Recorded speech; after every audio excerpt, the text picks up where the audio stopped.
Good morning, everybody. Welcome to the Art of NFT Business. Florian will be joining us shortly. He is in the middle of progressing through the USL Open. So he's probably pretty tired this morning at 7 o'clock a.m. on the East Coast.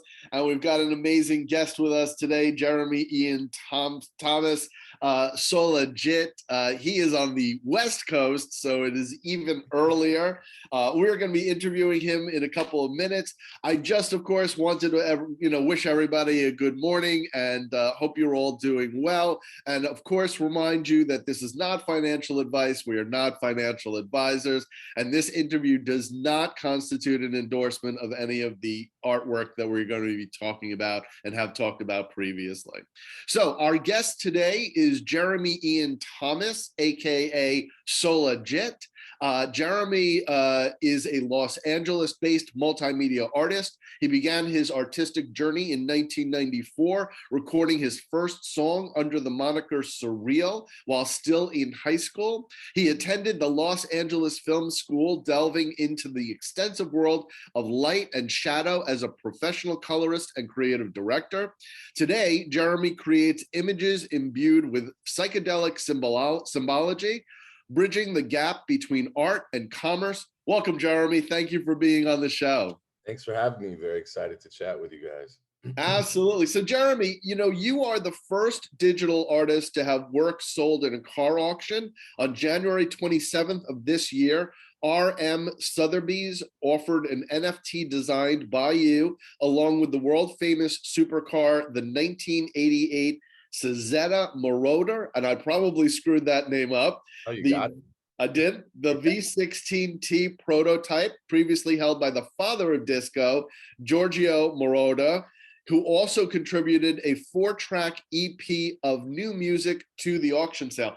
Jeremy, how did that sale go, and how awesome was it to be one of the first artist NFT in an auction like that? Yeah, it was funny. It was an amazing experience, and it happened to land on my 44th birthday. So January 27th was my birthday, and we got to go to Arizona to the auction. And until that moment, I didn't know I was the first digital artist to sell at Sotheby's. And I also didn't recognize how prestigious Sotheby's was. So I had my sights set on Christie's because one of my heroes, Beeple, sold at Christie's, right? So I was like, if I can get into Christie's. And then when they announced it, you're, Soulajit, the first ever digital artist at Sotheby's. And then I was told Sotheby's is actually more prestigious than Christie's. I was elated. What an accomplishment. And the beautiful part about that, I wasn't focused on the accolade. I was focused on the work. And then that was just more proof of just staying on my path. The accolades will just come, That's awesome. Tell us a little bit about how you made the progression from, artist, musician into the NFT world. So I've been a musician.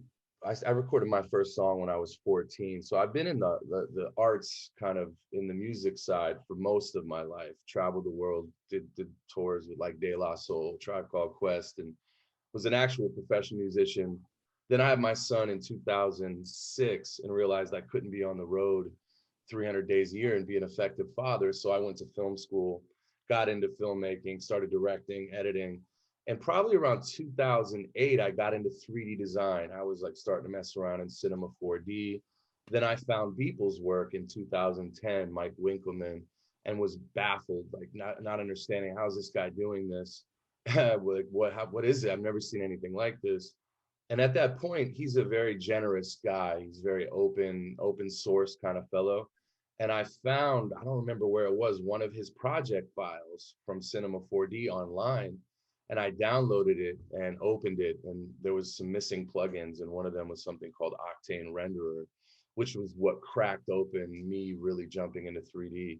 So in 2018, I really was like inspired by his everydays, which he's posted an image every day for 15 years. So he has 6,000 images. So I said, let me do this for a year and see how far I get. And about 100 days in, I was like, wow, I'm really good at this, because my filmmaking background lent itself, because 3D is very much about creating the physics of the real world. So if you understand cameras and lighting and color and all of that, you're already ahead of the game. So I was just posting every days for fun. And then that community was so tight knit. We would support each other, and we were just doing it because we loved it, right? We're like, man, look at your render, look what I did. And I was expressing myself in a really beautiful way. And then in 2019, the NFT thing popped up, and we were all like, what, you can make money doing this? We were just doing it because we loved it, you know? So Mike, obviously, just like everything else, led the way on that. And I started to understand what a non-fungible token was. And then I really started digging into Web3 and crypto, and got more excited just of the philosophy of what it was going to mean for us as a society. Right. And that's when I decided to say, all right, let me shift into this. This feels really good. And the fact that it showed up first in the arts, you know, this new way of doing energy exchange is in the arts first.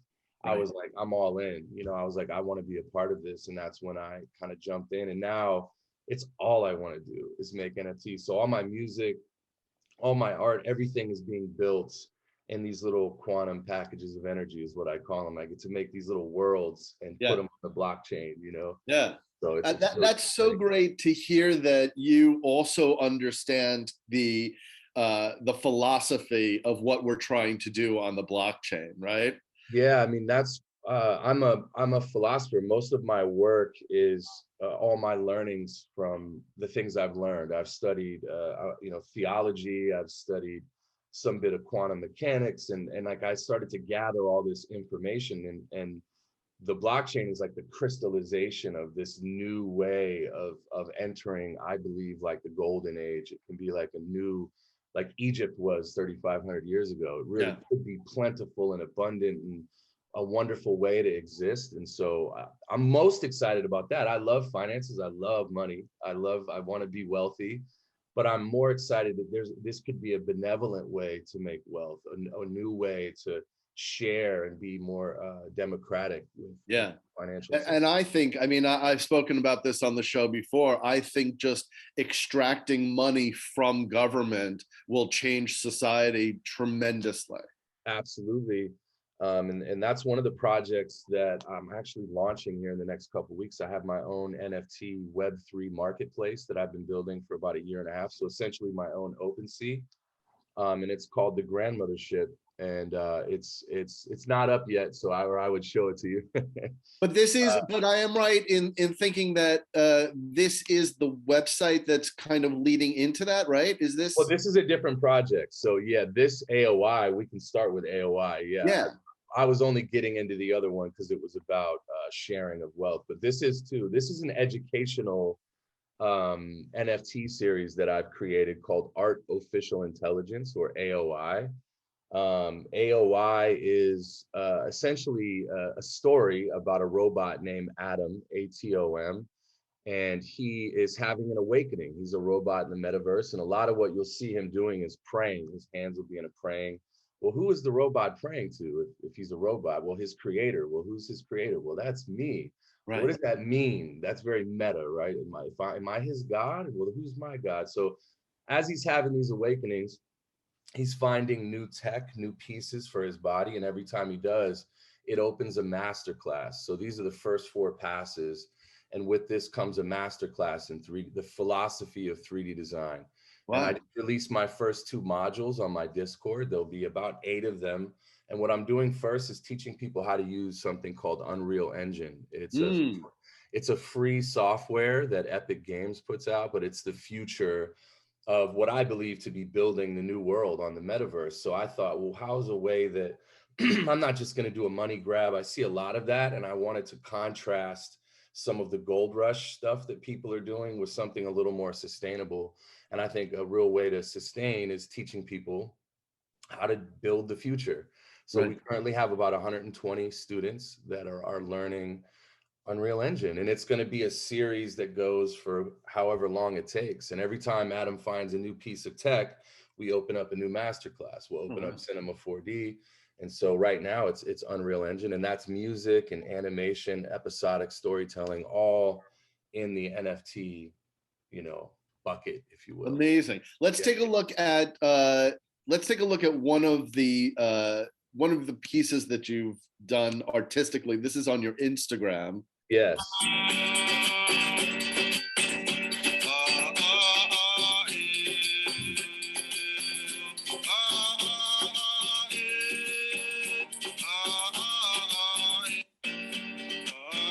So who is singing in that? Is that you, or I think you No, said?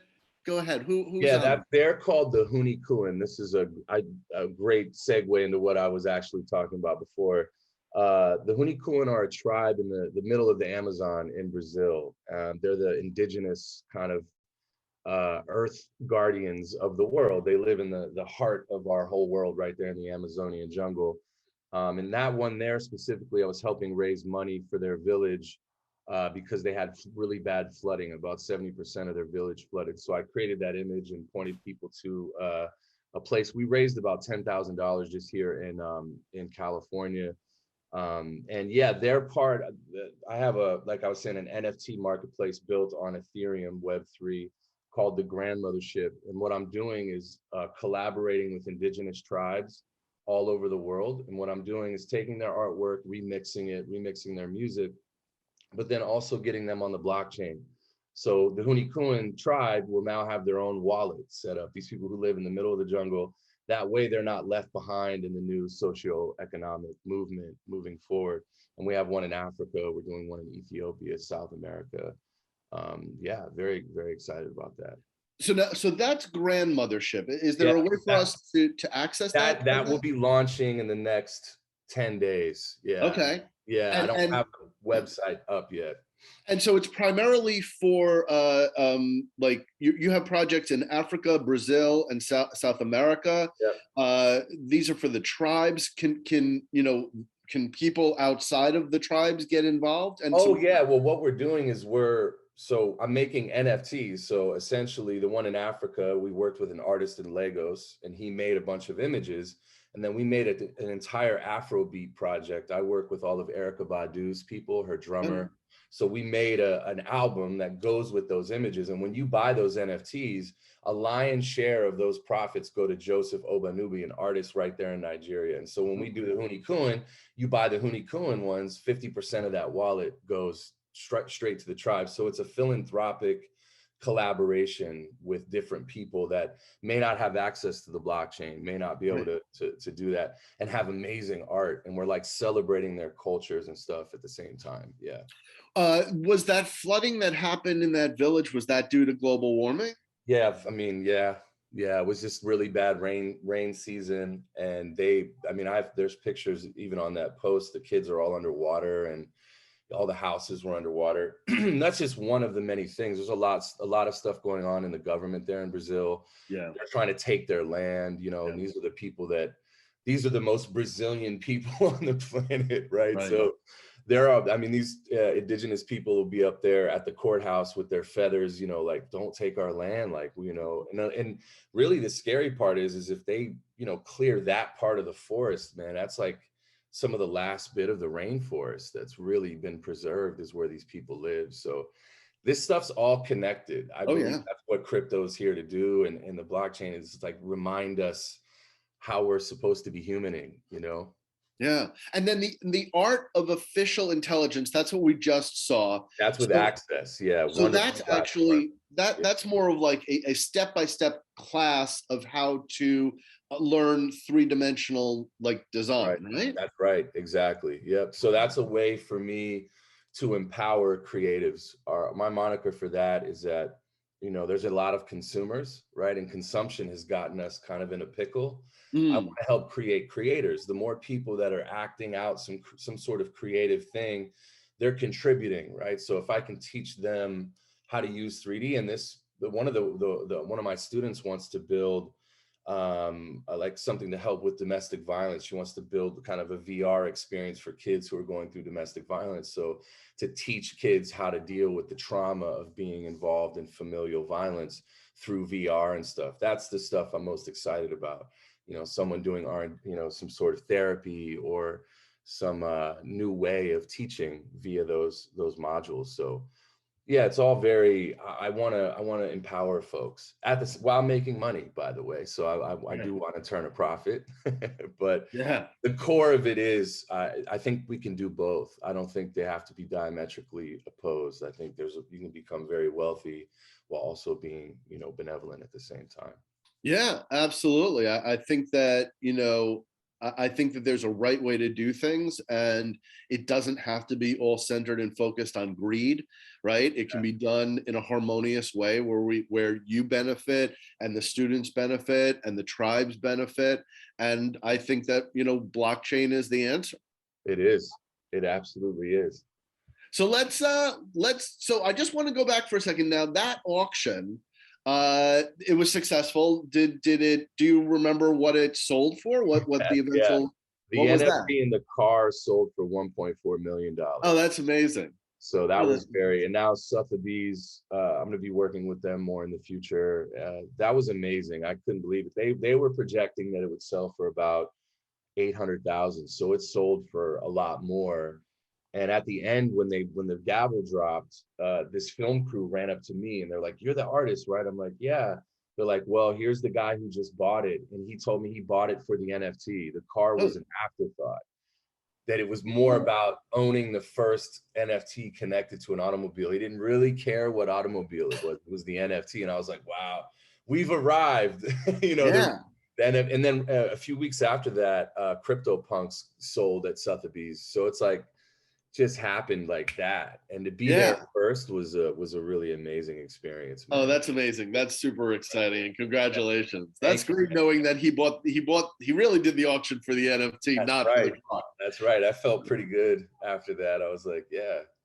That's awesome. So we've got a POAP for our regular audience. We've got a POAP. For those of you who don't know what a POAP is, it is an NFT. It's on the, you can go, if you have an iPhone, you can download the POAP app, and it's going to ask you for a secret word. That secret word, very simply, is Jeremy, Jeremy. I got that right? Yeah. And then you will get that NFT. You will get that in the POAP app. And then what you want to do is you want to go over here. I'm going to show you guys how to do this.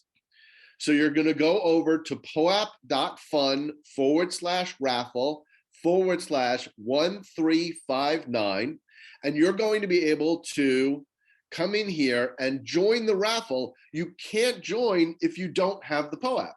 The POAP is very specific for the raffle. So you go in here, once you have your POAP, you're able to get into the raffle, and then we will choose the winners on next Monday during the show. If we don't have a show next Monday, which is something I'm going to talk about in a second, we will have it the following week.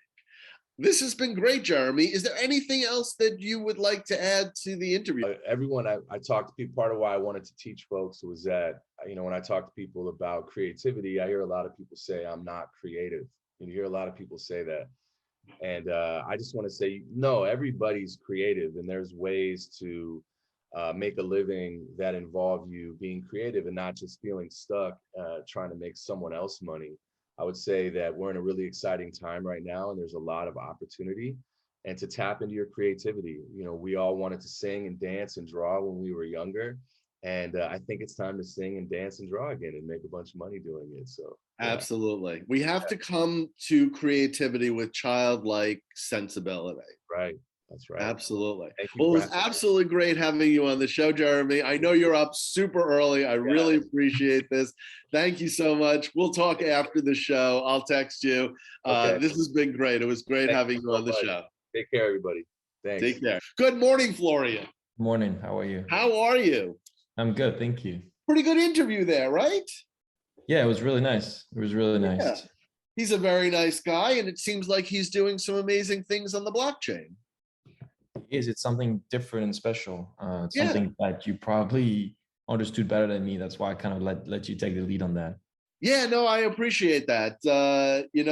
I think what he's doing with the tribes and the wallets is very interesting. I think it's super cool, and I think what he's doing with the students is really great. I think more people need to learn three-dimensional design. So you should probably take that class. I know you wanted to up your creative skills, so you could do that. Hey, how's the what? I keep saying USL Open Cup, but is it USL? Is it USL? No, it's a US Open Cup. So it's the US Open Cup. So are there MLS teams that you will eventually go up against, or is it all USL? How does that work?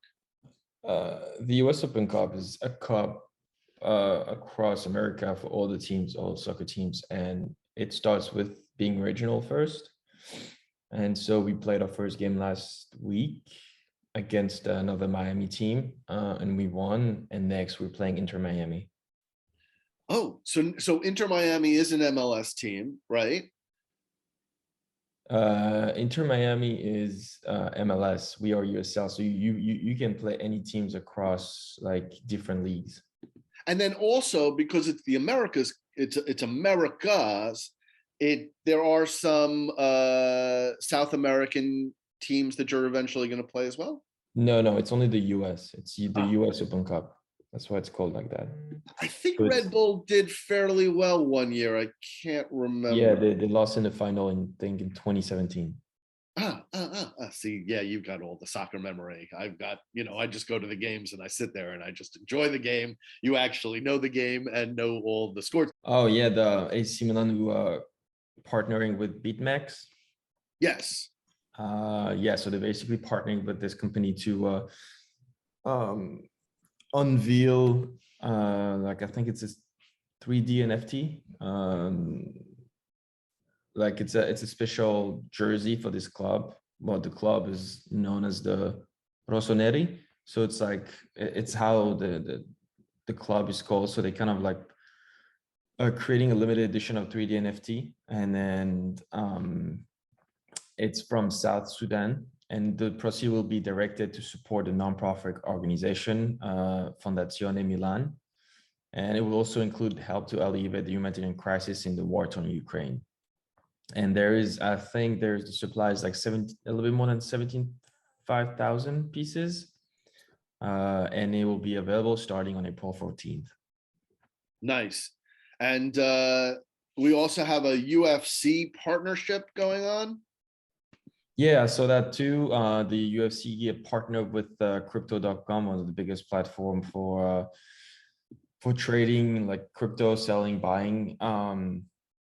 And apparently, I think it seems like, as it says on the article right there, it's like a fan bonus of the night. So meaning like the top 3 fighters will receive compensation in crypto, in Bitcoin, I think. The first one will get 30,000 worth of Bitcoin, for $30,000 worth of Bitcoin. The second 20,000, and the last one 10,000. So pretty That's interesting how those teams are kind of like creating partnership with those crypto wallets and crypto like trading platforms. We've seen a lot of teams already having sponsorship in sports, like for example F1, who's already partnered with crypto.com. So it's becoming more and more popular in the sport industry. Yeah, I think, every week I'm always searching for athletic or, sports related NFTs, and I'm never disappointed. I'm always able to find at least 2 news stories. It's funny how we started the NFT world on the art, and now we're moving to sports. Hopefully we move to science and all of that, every other industry as well. So Florian, we wanted to talk about, we always do our segment, What's in Your Wallet? I was hoping you could, first of all, explain to me what is going on with the Gary V project.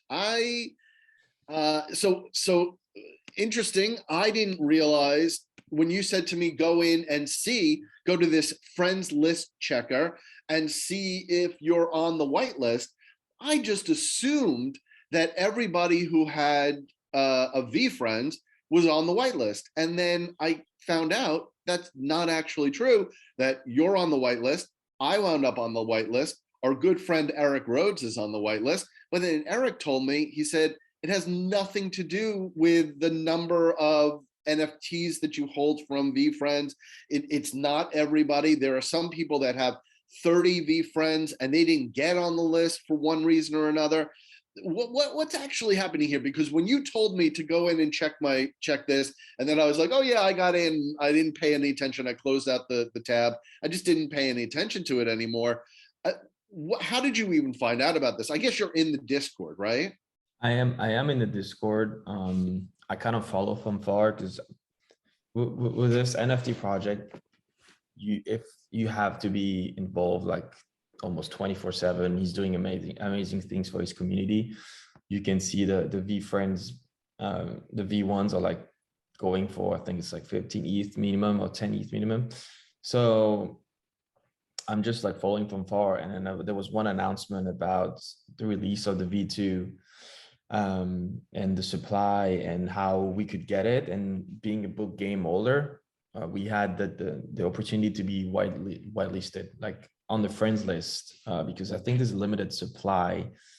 I don't know how much. I think it's, I don't know. I don't want to say anything stupid, but not everybody can have access to it. And so it was worth checking out. And when I followed the steps to see if I was friend listed, I was lucky enough to be one of them. And I immediately told you to do the same, because you never know, like maybe it could be interesting to mint the second version, as the first one did a lot of noises in the NFT space. He's offering a lot of utility, especially being able to meet him or have access to the VCon or even other interesting utilities. And to be honest, like I think it'll be definitely worth it. The book game was worth it. The V2 will be worth it because I think it's the price. I'm assuming, I think I've seen it. It's like around $900. So So it seemed. You think that's really where it's going to come in? You think it's going to be almost? I think that's what he said, but I think it's definitely worth it because it's a Gary V NFT, and with everything that he has going on and everything he's doing for the space, I think it's a totally fair price. Okay, I guess I'm going to have to sell some of my Cardano. I guess I'm going to have to get prepared. Do you know when this goes on sale? I think it's soon. I think it's mid-April, and I think we have, as bookcame holders, we have 12.5 days to mint or something, or to claim, or to mint. Okay. You're going to promise me. You're going to promise me that you're going to send me a text saying that it's ready to mint, right?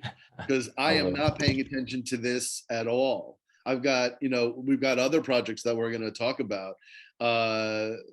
So as soon as you know that it's available to mint, and that's great that we're going to have 12 days, because I need to move some funds around to make this purchase. Do you know if we're going to, so is it 1 for 1? We got in, so we get one V friend. Is that how that's going to work? To be completely honest with you, like last week, I've kind of stepped away from the whole space because it's a bit overwhelming. A lot of info and a lot of things going on outside of this for me. But I'll definitely take a look this week, and I'll let you know. We can talk about it next week. But okay, there's going to be a bunch of information coming down soon, I think. Good. Okay, so you'll keep me up to date with that. That's great. Well, hopefully that was a great purchase. Your metaverse players, did that go? Where's that happening? What's happening with all that? The drop hasn't. I don't know when the actual minting day is. As I said last week, I've been a bit away from everything, so I'm kind of like catching up this morning. But it hasn't dropped yet. But there's a lot of excitement behind this specific project. As you can see, the art is pretty cool. The artist is well known in this industry, and especially in the comic book industry. And the fact that it's tied up to Royal Society of Players is pretty awesome too. Yeah, I took a look at that artist's other work, and it's so focused and designed specifically. Sometimes you get these artists that can kind of do anything, but then you have artists that, like, you can walk in the mall and you immediately know that it's a Peter Lick, or it's Jasper John, or it's you automatically know. And he has such a distinct style. I was able to kind of look at his stuff, and then I could see other things immediately that were definitely his style. Very, very cool. I think that's going to be a great purchase for you. I really, now that I've gotten more information about it, I really like how that's going. Hey, I don't, we can, walk on eggshells here, but I kind of wanted to talk about the Tyler Adams NFT, but if you don't want to do it, and we don't have to talk about it. You can. I haven't really I haven't really digged into it. I've just seen what what was being sold on the marketplace on OpenSea. Yeah, well, I he think only it's sold 2. And so this is kind of what and we can stop this conversation at any point because I know that he's a teammate, former teammate. I'm just kind of curious as to how this project came about. Did somebody approach him and said, hey, we're going to do all this stuff, and he just kind of nodded and said yes, because he didn't even really promote this until the actual day of. I mean, these look beautiful, they look amazing. The utility is okay, but I'm a little bit surprised that it wasn't promoted more. And I think it also kind of speaks volumes to individual artists, individual athletes producing their own NFTs when they're not at the level of a Cristiano Ronaldo or a Messi or somebody like that. I know that you've wanted to produce an NFT project, and we'll probably do that, either this year or next year. I think, look, what I always say to people when they come to me and say, I want to do an NFT project, I say, okay, well, how many followers do you have on Instagram? And then we have to say 2% of 2%, right? 2% marketing rule means that you're going to market to people and 2% of them are immediately going to buy. Now with the NFTs, because people aren't, the adoption rate is early adopters right now, those 2% don't necessarily transfer to people that immediately understand and know how to purchase an NFT. So you have to have a very, very wide base of followers to be able to have a successful launch. And, I'm a little surprised that, first of all, this was done. And then the fact that it really wasn't marketed and promoted well. I'm just curious. well, I think I don't know how everything went down, but I think there's 2 different types of NFTs. Is the one that just the art and collectible of it, and then there's one where you purchase and you expect utility in the back, once you purchase the NFT. And we've seen a lot of, well, not a lot, but a bunch of athletes and celebrities just launch an NFT and just leave it there because they didn't think how much work it was.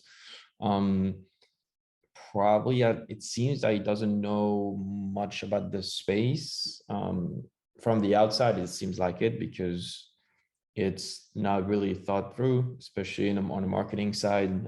Dropping an announcement the day before, when you see all the projects just working on that for weeks.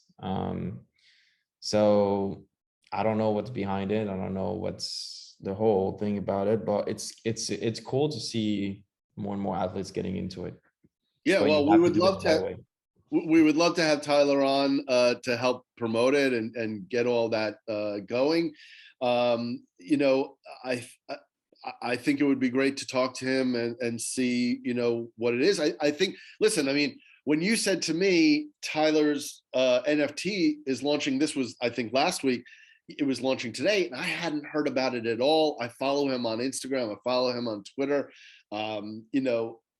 I was just shocked. So I wasn't surprised to see that the NFTs didn't move. I think that I would advise him that he shouldn't just push this away into the back and never, focus on this again. I think that there's a way to market this, and he just needs a good marketing team behind him. So I wanted to kind of update you on, well, first of all, I think we should talk about Bunji, right? Okay. So Bunji is doing a 4-for-1. Let's get Bunji up here. I'll show everybody. Florian and I are both invested in the Bunji project. I'm satisfied with the art. Every once in a while I go in and I look at my of what I own. And, some stuff gets me super excited and some stuff doesn't. And of course, your interest in an art piece kind of wanes over time. And I think I expected more out of the Bunji project than what we're actually currently seeing, right? We've got 11,000 items, 5,000 owners. The floor price is at 0.13. The artwork, well, actually, that's even better than the one that I have, isn't it? Wow, I feel like selling mine and buying this one now. This is kick-ass. Wow, what are you ranked? What am I ranked? I'd have to go in and research that. Right, so this is at the bottom of the rankings, but still, I mean, visually, see, I have the sneaker, and I've got something else. But I'm just so what they're doing is, for people who own 4 of these Bunjis, they can convert those 4 into one giant Bunji, and what you're able to do is go down the list. So if we go in here and we look at this guy, we'll see we see that the background is jelly, the body is stinna, the ear is visions, the visor is meadow. And so if you have these 4, you're actually able to tell Bunji, tell the artist, hey, I want to keep the body of this one, I want to keep the ear of this other one, keep the visor of this third one. And then they bring all that in and they create this super Bunji. And then that's going to include the IP rights. I think it's interesting because I think obviously what they're trying to do, I mean, it's very obvious what they're trying to do is reduce the number of pieces that are in there. If you say, okay, look, half of the people that own it, so if there's 11,000 pieces and 5,000 people own one Bunji, then there actually aren't that many people that own 4 Bunjis. So this is, on the first side, a good way for somebody who's interested in getting the bigger Bunji, if they only own 2, to maybe invest in 2 others. Then those 4 get burnt and then they wind up with a bigger Bunji. So they're going to reduce the number of these smaller pieces, and then they're going to allow IP rights for these bigger ones. I just wonder about, and I wonder about this for all of the NFT projects, right? What is the life of this project? Where is this project going to be in 10 years? I think a lot of people, we talked about this before on the show, a lot of people who created these NFT projects didn't understand that this is a business. This is a business that is now going to run for the life of this NFT, which is basically forever. You have to continue providing value. I don't know. I'm kind of getting a little impatient.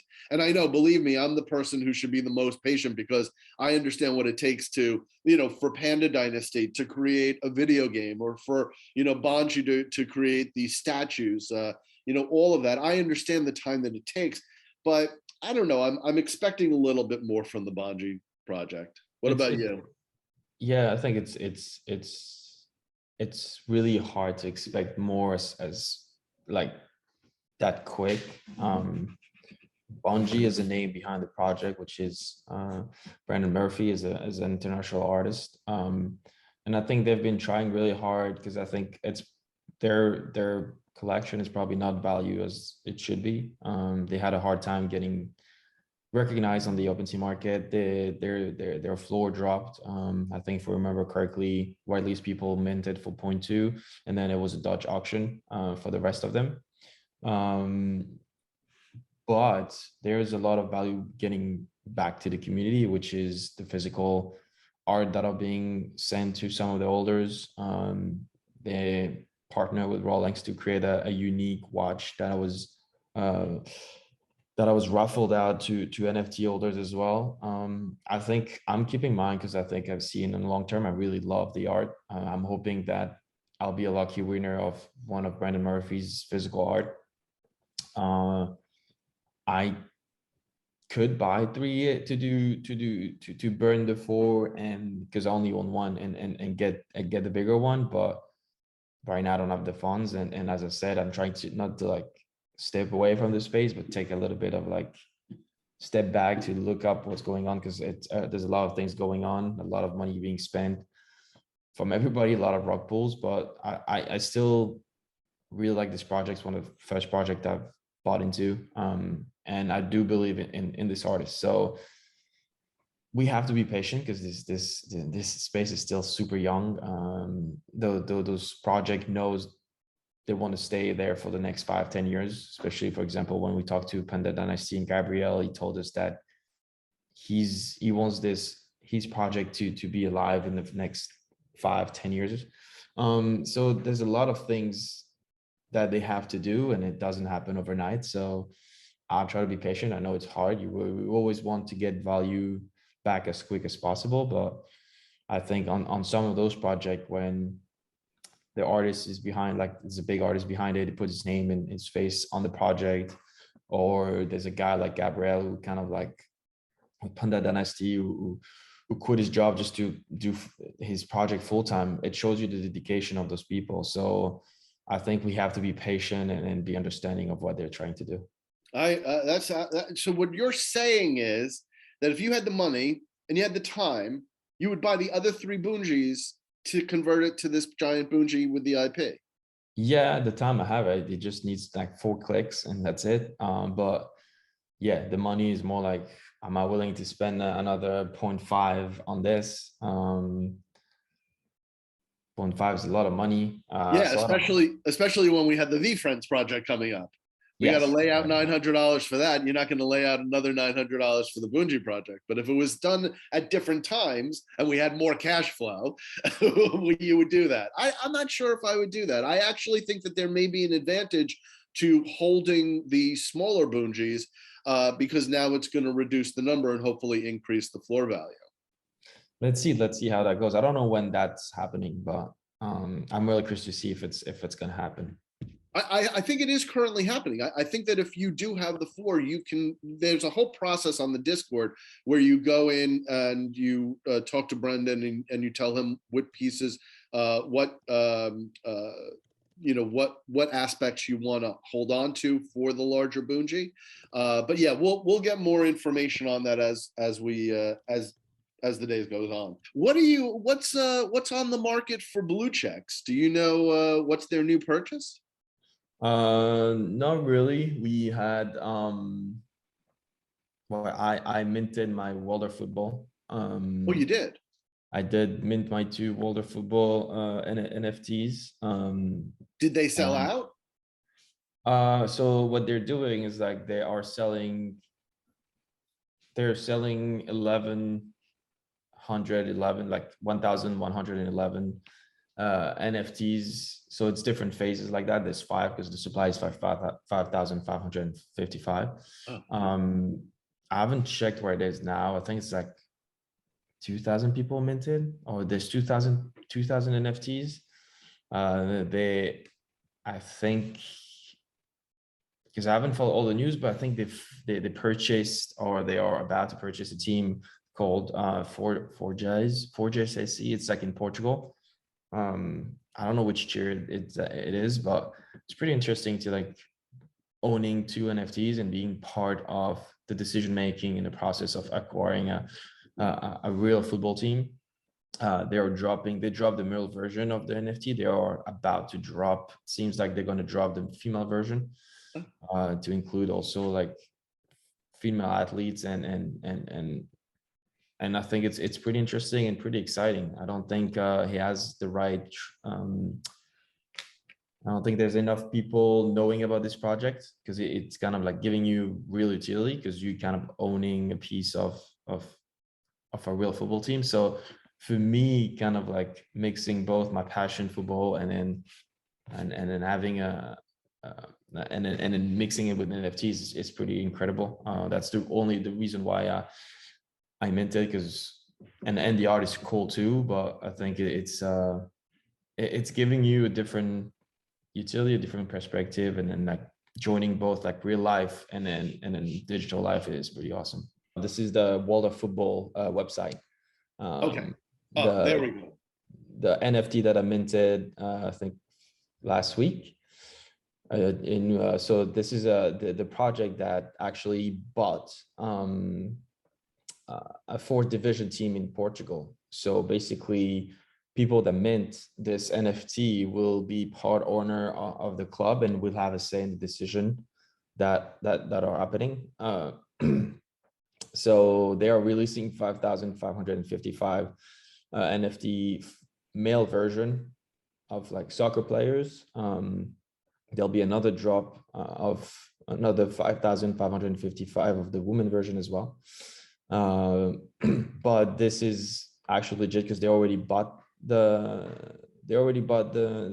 team in Portugal, which is called, I said it earlier, it's, I don't know what to say in Portuguese, but it's Forjaes, Forjaes SC.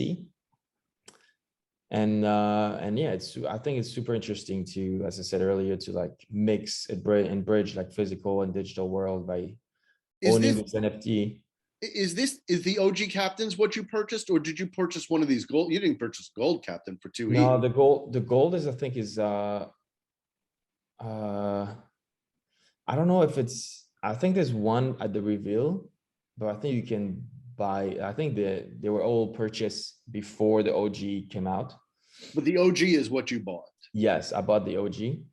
And I checked earlier, it's only like 350 minted so far. But you can see all the utilities behind it.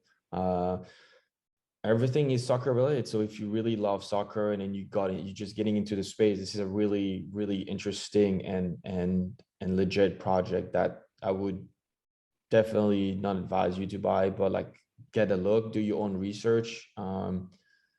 It's not every day that you have those kind of like utility being given to the holders. So it's something I really want to talk about because it's something I'm really excited about for the future. I think it's super cool to be a part owner of a soccer team. So, and I know we've talked about it like in the past.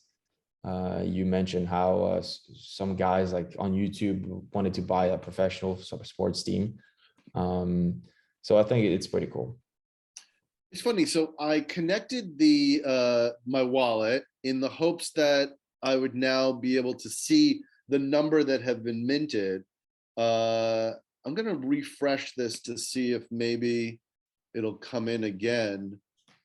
First of all, the artwork looks amazing. I love the artwork. Oh, so 341 of the 1,111 have already been minted. How much, what's the cost on this? 0.19. So 0.19. So that's about $400, $500? No, 600. Oh, it's $600. Okay, wow. Well, we would love to have them on the show also if they wanted to chat. It looks like a great, first of all, the artwork's amazing.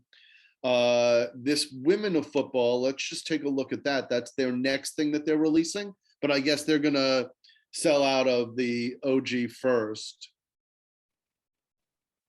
Everybody's doxed, or, oh, I see, it's powered by World of Football NFT collection, empowering women through sports equal pay. So the people behind it are actual people in the sports industry, agents, and other people. So we had with Blue Check, we had a Twitter space with them, and where they explained what they were going to do and how enthusiastic they were about it. That kind of sold me. They were really passionate and really trying to do the best job possible to launch their NFT the right way and make it like survive that craziness that's happening in the NFT space. And I do truly believe in this project, so that's why I minted two NFTs.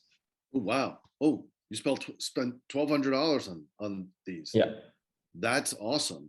Percentage of all profits from every WOF collection will go towards powering the investment of a Portuguese fourth division club previously identified, and that's the club that you talked about. Yes.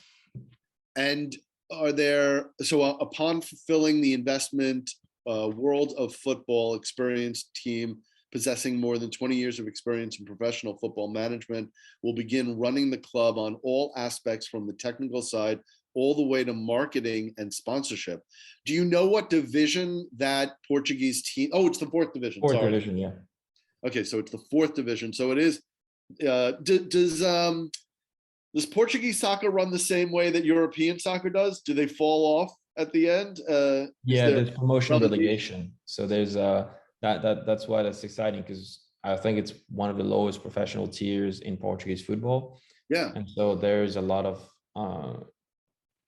upside to it, meaning like if we do a good job and we have the potential of being promoted in the next few years, and why not? I think the goal is to bring a team like that to the front and put them under the light in the first division. So that would be super exciting, that to see that in like 10 years of now, or maybe 15, because it takes a lot of time and dedication to build a team and then build it the right way. Yeah, there are a couple of guys in the blockchain Bitcoin world that have purchased soccer teams. Oh, here you are. Oh, you're right there. Here. Oh, there you go. Oh, with the blue check guys. So this is heavily supported by the blue checks. Yes. Oh, I think I've seen him play before. And you've got Christina Birkenroad. We got to get. Oh, and Maikla Moore. I ruined that name, didn't I? We've got to get a couple more women in here to be supportive. That would be great. That would be awesome. This is great that you guys all kind of are supporting this project. It's Yahoo Finance and Fox Business mentions. That's very cool. Yeah, no, we'll definitely talk a lot more about that project, and we'll focus on that project, as we continue. I wanted to tell you a great story. I hope that you don't get jealous when you see it. But remember my Wabasuki story, where there was one specific Wabasuki that I wanted to purchase. For those of you in the audience who don't remember this story, I'll repeat it again. So I had decided that I was going to purchase a Wabasuki, and I went on. Now, what I did was I looked for the rarest of rare. I looked for the Wabasuki that had the rarest aspects in them that you could find. And I found this one, and I went to bed. I didn't really think about it. It was on sale for, I think, 0.1 at the time. And then something had changed where the price had dropped to like 0.02. And I moved money into my wallet. And by the time that I moved money into my wallet, this was early in the morning. This was like 7 o'clock in the morning, even 5 o'clock in the morning before the show. Somebody grabbed it. And I was so incredibly disappointed. But then I found them on Twitter. I messaged them on Twitter. I said, hey, you beat me to it like within minutes. If you ever think about selling it again, I'm the guy. I want to buy this. And I got a message last week about like the guy contacted me. He was like, hey, financial changes. And I understand that completely. He probably has to buy a VFriends also. So he's selling some stuff. He was like, would you buy this for, 0.025? And I was like, yes, do a private sale. I will buy it immediately. I don't care about the gas prices. I was like, I just didn't care. I was like, I wanted this. So I was super happy with it. I'm going to share it with you now. I think you're going to be, well, I'm curious as to what your reaction is going to be. So that is my Wabasuki. That's pretty cool. The Pikachu one. It's got the Pikachu on it. You're a big Pikachu guy. You're a Pokemon guy. I am not. But this has the rarest aspects. When we go in, so first of all, he's got the gold tooth. I love that. He's got super bright red hair. He's got the glasses. I mean, I just love this guy. I think he is just the most amazing thing. Now, I want to show you when I'm talking about the properties. So the T-shirt Pikachu, Pika. How do you Pika? What does it say? Pika, but it should be Pikachu, right? It should say Pikachu. That's at 2%. Only 2% have that trait. Square sunglasses, only 1% have that trait. Ivy League is, the hair, only 3% have that trait, and a super smile with, I think it says gold tooth, is 2% trait. There's no other Wabasuki that has this many properties that have this low percentages. So I bought it for that. I also I love this design. I think it's super, I just love it. It's just my favorite. It's different for sure. Yeah. Oh, we went into the gold tooth. How many others have the gold tooth? He's got a couple of those guys have gold tooth. Oh, that's the 4 of them. Okay, so that's great. Plus the one that I have. So that's awesome. Yeah, I love that guy. I can't tell you like how, it's so ridiculous. It's like, comic book collecting when you get Spider-Man 300 and you're like, holy mackerel, I can't believe I bought this for $100. And you know that like the investment is going to be so much well worth it. I can't wait till, if I resituate or if I'm in another place, I plan to buy all of these frames that show the NFTs. I can't wait to decorate my house. The Wabasuki is going to be like prominent. It's going to be incredible. I love it. That's pretty cool. I really like the t-shirt. Yeah, right. Yeah, you would buy it just for the t-shirt. I knew that. Yeah. I knew you were going to be like, I wish I had that t-shirt. And of course, the Wabi punks are doing really, well. They did all that. That artist, I really think he's awesome. So I'm super happy with that purchase. So did you buy any Pulse X or Pulse chain or whatever? I don't know what it is, but the token? I'll show you what I did. So if I change this to Pulse, what's interesting is that right now we're in the test net, right? So I'm going to come in here.